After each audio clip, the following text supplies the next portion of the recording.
और चैप्टर 11 इनके एमसीक्यूज। ये 10th बोर्ड क्लास में 20 ऑब्जेक्टिव क्वेश्चन आते हैं, उनमें से कुछ हमने ये 2 चैप्टर के बताने चाहे हैं। जरा देखेंगे। किसी दर्पण से आप चाहे कितनी दूर खड़े हो, आपका प्रतिबिंब सदैव सीधा बनता है, तो दर्पण कौन सा होगा? तो सीधा प्रतिबिंब 2 ही दर्पणों में बनता है, एक तो समतल दर्पण में, एक उत्तल दर्पण में। तो इनमें से किसी एक का नाम होगा, उसे हम सही करेंगे, और एक ही ऑप्शन में दोनों होंगे तो उन दोनों वही वाला ठीक करेंगे। कभी कभी दोनों दर्पण के नाम दिए होते हैं, लेकिन वो किसी एक ऑप्शन में होंगे, समतल दर्पण कॉमा उत्तल दर्पण, वो ठीक होगा। तो इसका हमारा आंसर हो जाएगा पहले का आंसर नंबर 1, समतल दर्पण और उत्तल दर्पण।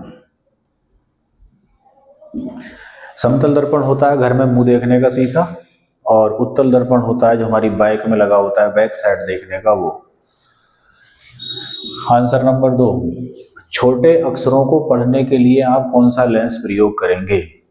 तो छोटे अक्षरों को पढ़ने के लिए हम उत्तल लेंस का प्रयोग करते हैं, उसमें अक्षर बड़े दिखाई देते हैं। आंसर नंबर 2, उत्तल लेंस। 3, मानव नेत्र लेंस की फोकस दूरी समायोजित करने को कहते हैं। आंख की समंजन क्षमता।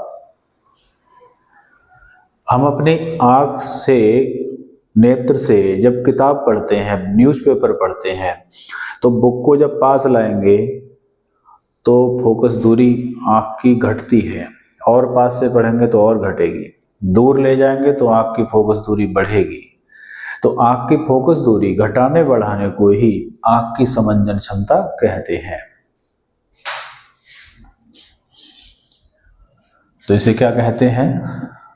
समंजन क्षमता। यह आंसर हो जाएगा। मानव नेत्र के जिस भाग पर प्रतिबिंब बनता है उसे कहते हैं। तो मानव नेत्र के जिस भाग पर प्रतिबिंब बनता है उसे रेटिना या दृष्टिपटल कहते हैं। वो पर्दे का काम करता है, स्क्रीन का। तो उसका जवाब होगा हमारा आंसर नंबर 4, रेटिना, या इसी को कहते हैं दृष्टिपटल।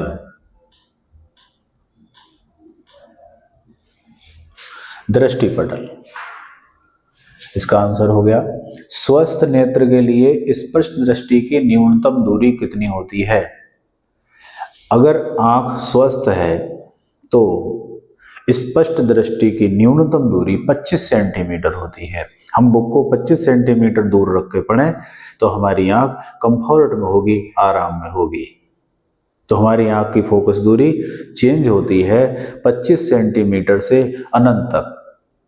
कम से कम हम कितना दूर पढ़ सकते हैं? 25 सेंटीमीटर। उससे पास से पढ़ेंगे तो आंख में दर्द होने लगेगा। और ज़्यादा में ज़्यादा हम देख सकते हैं तारे आसमान में, तो फोकस दूरी हमारी अनंत हो जाती है। तो हमारे आंख की फोकस दूरी चेंज होती है 25 सेंटीमीटर से अनंत तक।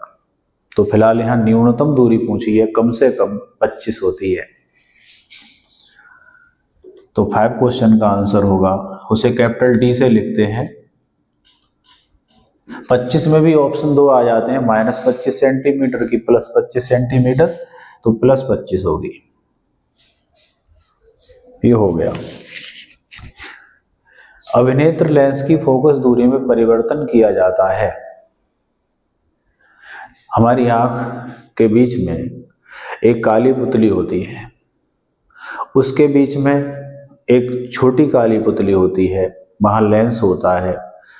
उस लेंस की फोकस दूरी को घटाने बढ़ाने का काम हमारी आंख की मांसपेशियां करती हैं। वो इसमें पूछा गया है कि अभिनेत्र लेंस, आंख के लेंस की फोकस दूरी में परिवर्तन किया जाता है किसके द्वारा? तो इसका आंसर होगा मांसपेशियों द्वारा, या उन्हीं को दूसरे नाम से जानते हैं पक्षमाभी। उनका नाम है आंसर नंबर 6 पक्षमाभी, या कहते हैं आंख की मांसपेशियां।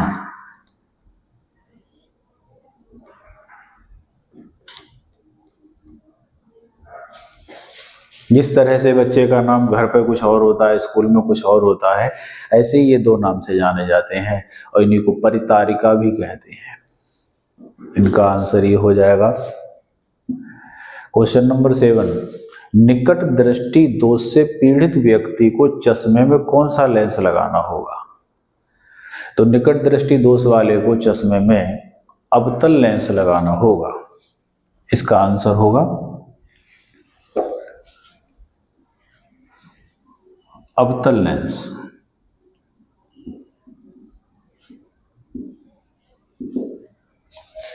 दूरदृष्टि से पीड़ित व्यक्ति को कौन सा लेंस लगाना होगा?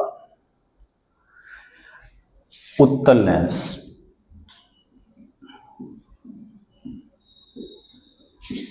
अब प्रश्न उठता है, बच्चा भूल भी सकता है, कंफ्यूज हो सकता है, इस वाले में उत्तल लिखे आए, इस वाले में अवतल, उसका याद रखने का तरीका। दूरदृष्टि दोष में द पे मात्रा लगी है ऊ की मात्रा, और ऊ से बनता है उत्तल। तो उत्तल लेंस कौन से वाले में आएगा? दूरदृष्टि दोष में। तो कंफर्म हो गया कि दूरदृष्टि में उत्तल लेंस लगता है, तो दूसरे निकट दृष्टि में अवतल लेंस हो जाएगा। क्वेश्चन नंबर 9,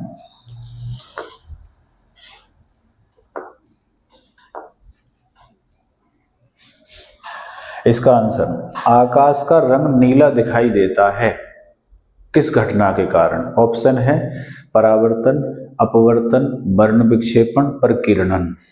तो ये रंग नीला दिखाई देता है किस घटना के कारण? प्रकीर्णन के कारण। आंसर नंबर 10 ये सूर्योदय सूर्यास्त के समय सूर्य रक्तताप क्यों प्रतीत होता है? रक्तताप माने लाल, ताम्र, तांबे का लाल रंग। तो रेड कलर में कई सिंबल होते हैं, तो तांबे जैसा लाल कलर हो उसे कहते हैं हम रक्तताप। तो सूर्य उगते समय, सूर्य छिपते समय हमें लाल प्रतीत होता है, और दोपहर में देखें तो श्वेत प्रतीत होता है। तो सूर्य निकलते और छिपते समय लाल प्रतीत होता है, उसका जवाब भी हमारा क्या होगा? प्रकीर्णन के कारण। आंसर नंबर 11, खतरे का संकेत लाल रंग का होता है क्यों? हमने देखा होगा रेलवे ट्रैक पर, आपने भी देखा होगा रेलवे ट्रैक पर सिग्नल लगे होते हैं लाल बत्ती कि हाँ ट्रेन आने वाली है। तो वो लाल रंग का ही सिग्नल क्यों लगाते हैं? उसका जवाब है कि लाल रंग के प्रकाश का प्रकीर्णन कम होता है, वो रास्ते में आने वाले जो पार्टिकल हैं उनसे कम टकराता है, उनसे कम टकराएगा तो ज्यादा दूर तक जाएगा। तो सीधा जवाब है कि लाल रंग के प्रकाश का प्रकीर्णन कम होता है अन्य रंगों से, इसलिए लाल रंग का प्रकाश अधिक दूर तक जाता है और सिग्नल हमें दूर से दिखाई दे देता है। टिंडल प्रभाव होता है किस घटना पर आधारित? तो इसका जवाब भी हमारा क्या है? प्रकीर्णन।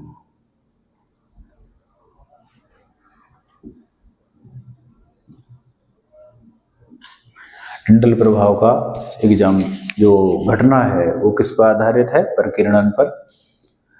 तारे टिमटिमाते हैं, हम रात को देखें आसमान की ओर तो तारे झिलमिलाते से दिखते हैं, उसका कारण है प्रकाश का अपवर्तन। जैसे कांच के गिलास में पानी भरा हो, मैं पेन को डुबोऊं, डिप करूं, तो आधा पेन डूबा हो आधा बाहर हो तो डूबा हुआ पेन का भाग तिरछा दिखता है। ऐसी तारे की जो वास्तविक पोजीशन है वो हमें नहीं दिखती है, उससे अलग हटके दिखती है। तो वास्तविक लोकेशन न देखने के कारण तारे हमको टिमटिमाते प्रतीत होते हैं, अर्थात अपवर्तन के कारण। क्वेश्चन नंबर 14 का आंसर, इंद्रधनुष का बनना 13 हो जाएगा, किसके कारण? अपवर्तन।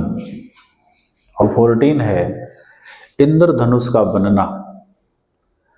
तो इंद्रधनुष जब प्रकाश जल में, कांच में, हीरे में चलता है तो उसके सभी रंगों की चाल अलग अलग हो जाती है। लाल रंग का प्रकाश सबसे तेज, बैंगनी रंग का प्रकाश सबसे धीरे।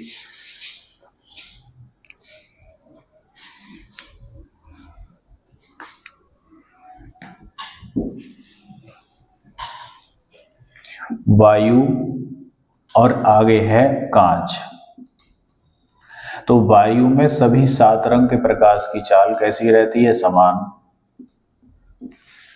कांच में जाने पर लाल रंग का प्रकाश हो जाता है तेज और नीले रंग का प्रकाश हो जाता है धीरे। वायु में प्रकाश के सभी रंगों की चाल बराबर होगी, एक साथ चलेगा तो सब रंग मिलकर बनाते हैं श्वेत रंग, जो बल्ब का प्रकाश है, सूर्य का प्रकाश है। लेकिन कांच में जाने पर उन सभी रंगों के प्रकाश की चाल अलग अलग हो जाती है, इसलिए प्रकाश 7 भागों में बट जाता है। उस घटना को कहते हैं वर्ण विक्षेपण। उसी के अनुसार बनता है इंद्रधनुष। तो इंद्रधनुष बनने का कारण आंसर नंबर 14 किस लिए बनता है? वर्ण विक्षेपण। जैसे बच्चे फिटी स्केल लेते हैं कांच वाला, धूप में, कमरे में धूप आ रही है, पढ़ रहे हैं, स्केल उठाया तो कॉपी पर उसकी छाया आती है, तो उसमें रंग से आ जाते हैं। तो वो कौन सी घटना है? वर्ण विक्षेपण। आज का काम इसमें इतना ही, शेष कार्य हम